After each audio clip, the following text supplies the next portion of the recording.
Le deuxième arrêt, c'est avec la virgule littéraire. Hervé Akam, bonsoir et surtout bonne et heureuse année 2024. Bonsoir Jean-Jacques.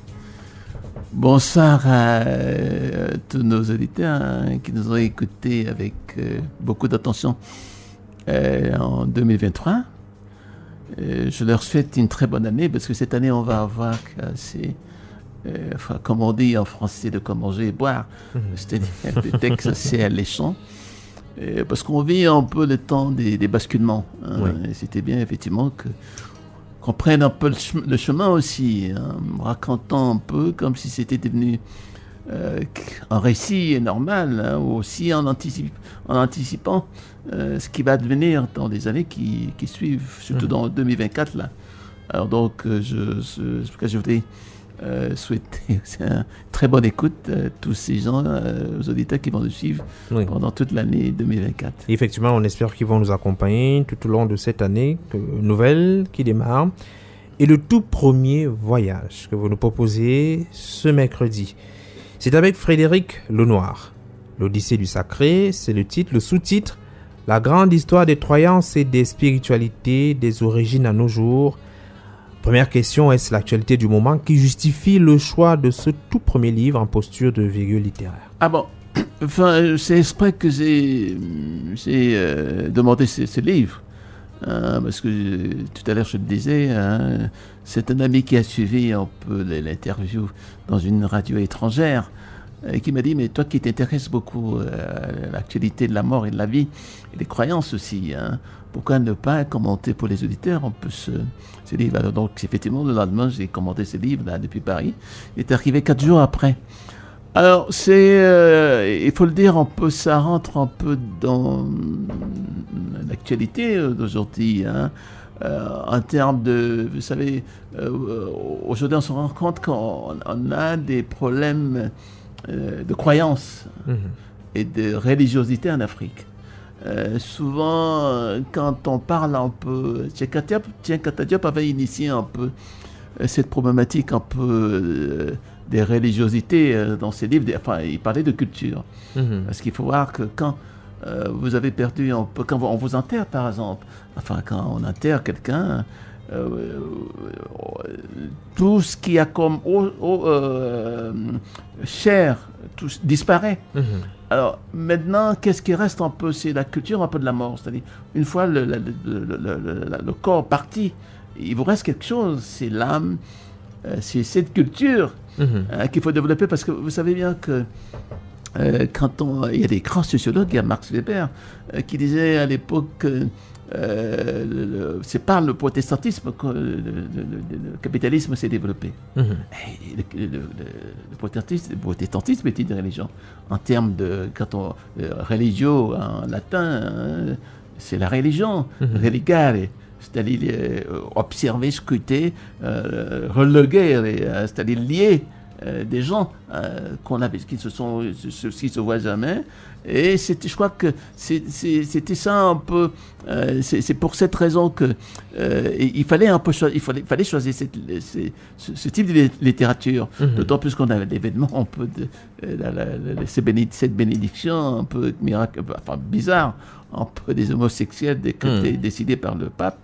Alors donc je crois qu'il fallait un peu croiser un peu ces rencontres-là entre la religion, le mauvais timing un peu du pape, qui veut bénir un peu des homosexuels, et puis réfléchir un peu ce que c'est que les spiritualités africaines, qu'est-ce que c'est que l'ancestralité, qu'est-ce que c'est que le culte des crânes, qu'est-ce que c'est que la religion aussi, les religions qui naissent, qui sont des religions de développement, comme on l'a expliqué avec Max Weber, qui pensait effectivement que s'il n'y avait pas eu de protestantisme, on n'aurait pas de capitalisme. Sachez que la religion catholique même, quand on regarde un peu toutes les critiques qui ont été faites sur la religion, à savoir que c'était une religion qui maintenait des liens sociaux entre les différentes couches des gens qui avaient le pouvoir à l'époque dans les royautés, etc., dans les royaumes, que ce soit en France, que ce soit dans les monarchies, etc.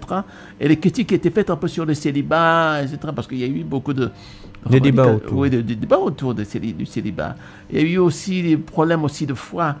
Donc tous ces problèmes-là, à mon avis, qui tombent, parce que l'Afrique tombe nez à nez avec ces problèmes que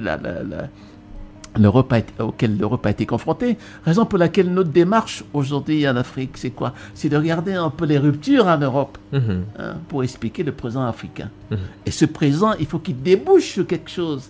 Et non pas qu'il soit toujours dans la contemplation, parce que quand on regarde un peu le développement sur les cultures africaines, les spiritualités africaines, qu'on développe sur l'Égypte, par exemple, alors, c'est quelque chose de curieux. Alors, Hervé Akam, à la lumière de ce livre de Frédéric Lenoir, vous avez identifié comme une nouvelle pensée africaine.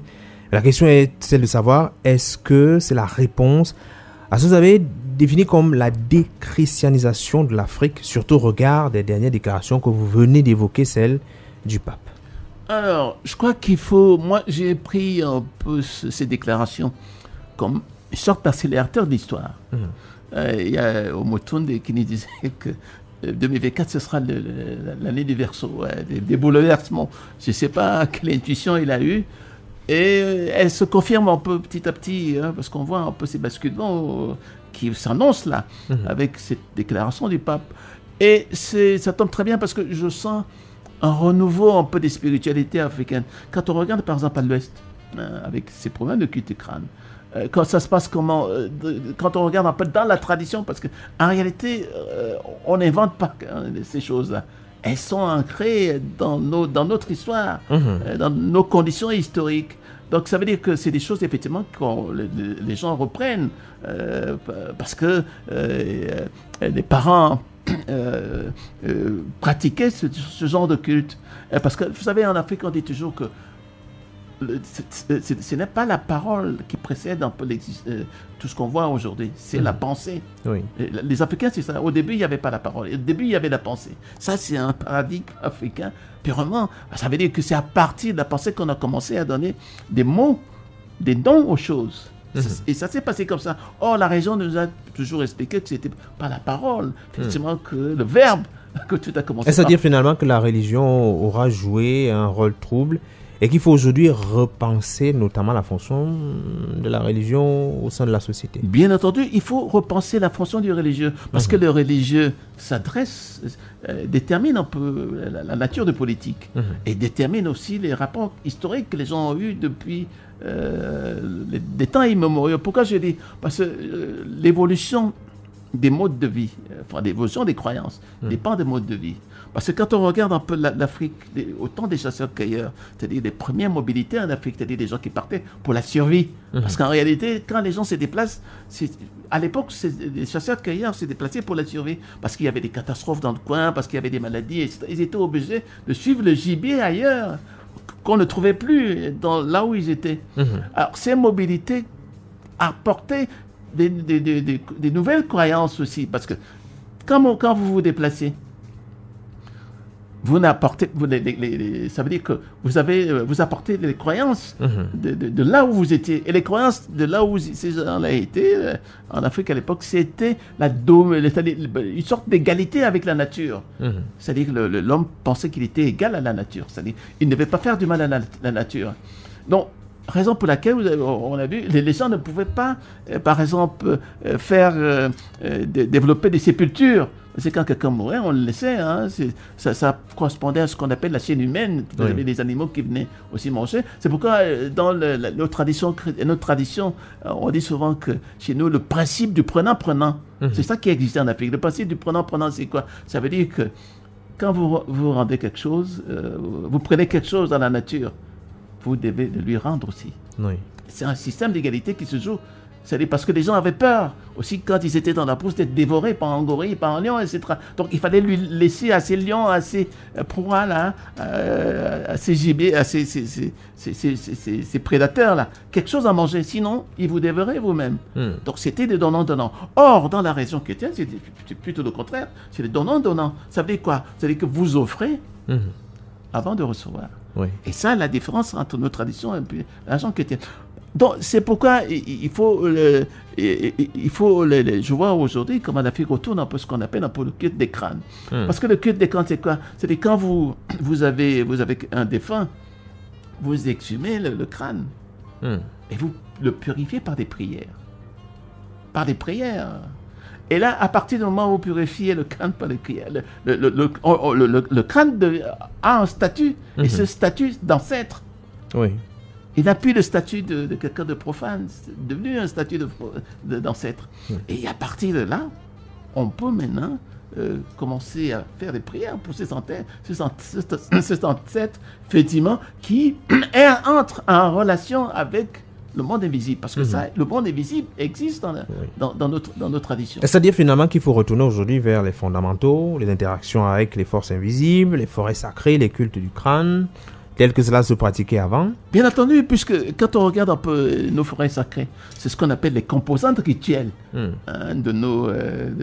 pour aller effectivement avec les ancêtres qui sont des interlocuteurs privilégiés qui ont accès effectivement aux forces, à l'arrière-monde. Donc, c'est ça. Vous savez, dans la chrétienté, ce ne sont pas les ancêtres en réalité. Chez eux, qu'est-ce qu'on appelle ça? L'inchronisation vers l'éternel. Et l'inchronisation vers l'éternel, effectivement, c'est ce qu'on voit. Vous avez le calvaire, vous avez les pèlerinages, vous avez tout ça, c'est ça, l'inchronisation. Dans le temps, on a inscrit des emblèmes ou des repères, effectivement, qui permettent aux chrétiens d'aller vers l'éternel. Or, chez nous, c'est pas ça, c'est les ancêtres. Convoquer les ancêtres. Et parce que ces ancêtres-là correspondent un peu à ce qu'on... Parce que quand on parle un peu dans le sens de la sagesse, c'est-à-dire que c'est des êtres qui ont été purifiés et donc qui ont une sagesse que personne ne peut nier. Est-ce que c'est finalement l'équivalent de ce qu'on a connu comme les saints que par exemple la chrétienté nous apporte? En réalité, c'est un peu ça.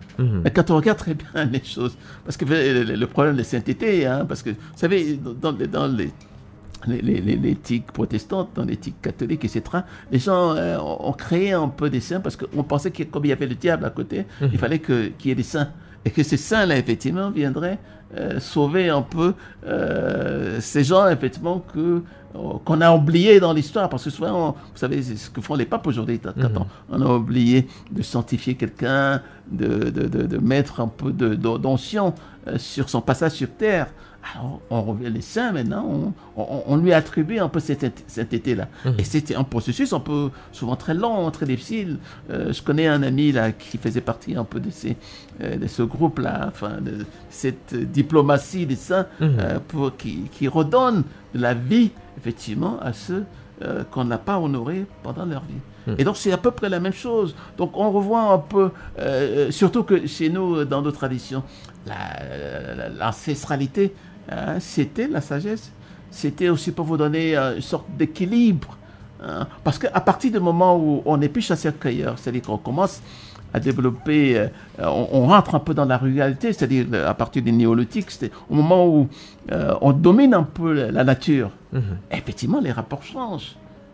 Et quand ces rapports changent, ça veut dire que maintenant, qu'est-ce qu'il faut? C'est que l'homme ne cesse de croire aux forces de la nature. Et qu'il faut maintenant dépasser ces problèmes de la nature pour aller vers une autre étape qui est effectivement, cette étape, c'était les panthéons. Quand vous regardez un peu dans l'Égypte, pourquoi on construit les panthéons? C'était pour ça.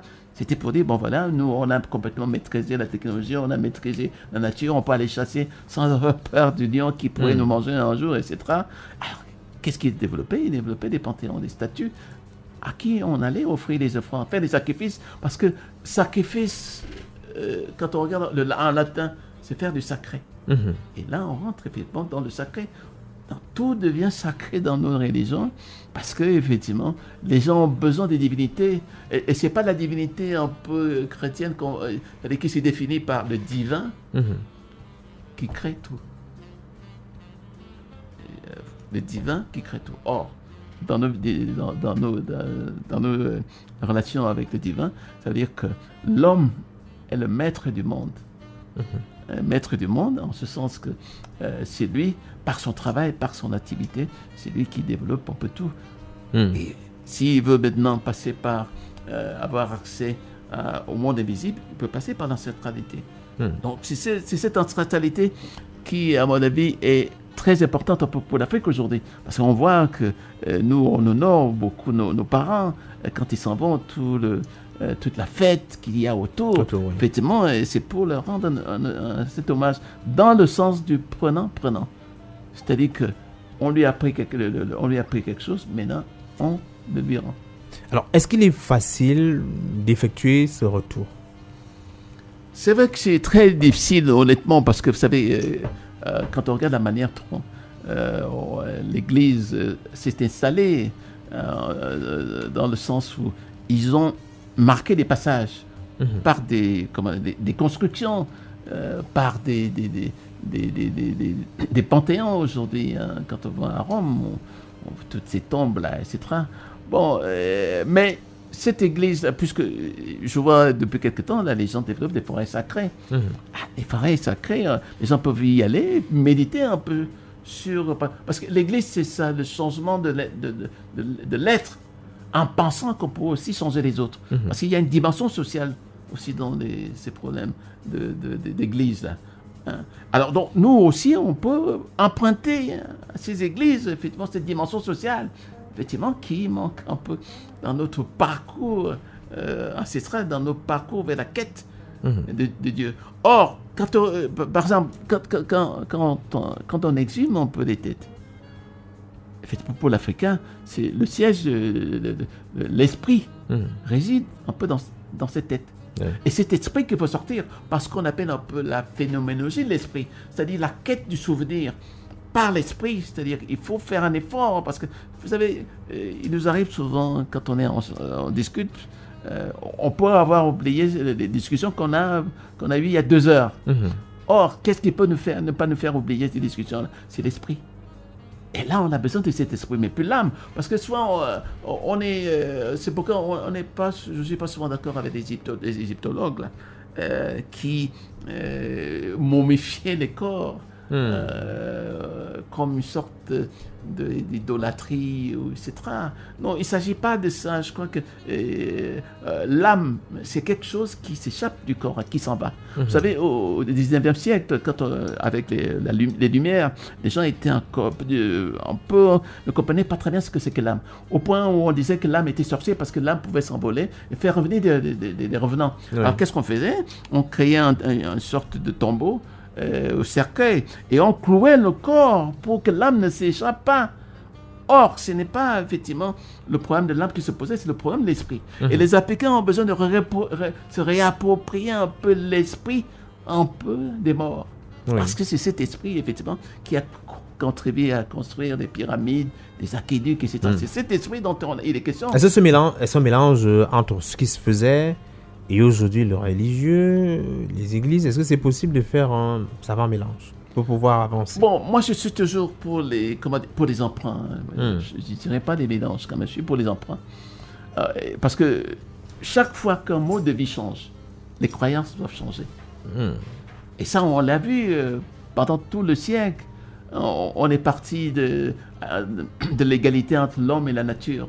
Et puis on est parti du fait que l'homme commence à dominer la nature. On est aussi parti du fait que maintenant, quand on a dominé la nature, il y a des gens qui se sont présentés comme Dieu, comme vous avez vu les pharaons, qui effectivement se disaient qu'ils étaient... il y a le fameux Horus, Ré, dans la tradition pharaonique. Bon, alors donc c'est ça, Isis, etc. Donc chaque fois que les modes de vie changent, les croyances changent. Et aujourd'hui, on est un peu dans ce mouvement-là, où effectivement, l'Afrique a besoin de se développer. Quand si elle a besoin de se développer, effectivement, il faut embrasser un peu tous les mouvements, effectivement, qui permettent à l'Afrique de développer par les spiritualités.